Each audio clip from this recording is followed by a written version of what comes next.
So guys, if you saw, I actually posted a kind of shorts review of the Cyclonus earlier, and there were a couple things that I didn't include in the video, but I did want to go ahead and bring them out in a different short.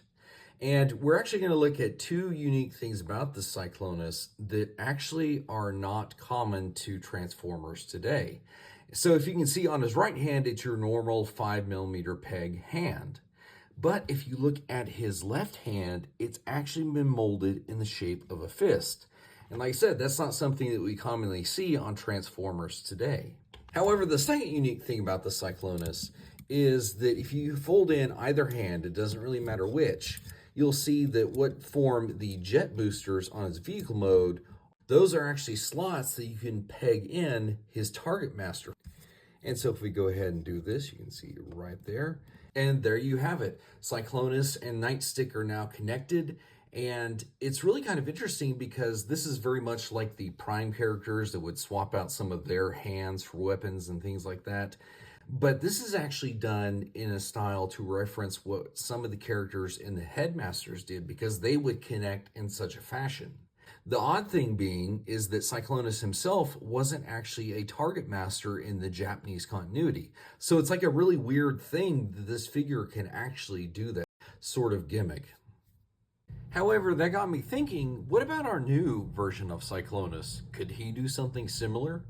Well, he does have the 5mm peg ports on both of his wrists that when you go ahead and flip his hands around. So if you want to, you could actually do something similar to the Prime breakdown, swinging a giant hammer mallet sort of approach if you felt like it. Or perhaps you wanted him to go a little bit more creative and do a little bit of the snake head hand thing like Quick Strike is here, apparently showing you how to do. Yeah, whenever it refers to the original accurate configuration of the weapon, it doesn't quite work because that peg can't flip backwards. So in order to do that, you essentially have to get very creative. And as you can see here, he has finally achieved that look that we were going for. So I do like the fact that even though it's not intentionally what this guy is designed for as far as the new version, it's cool that you can still do that regardless. So I was thinking I might actually go ahead and use this Cyclonus as a stand-in with this Transformers 1 Megatron.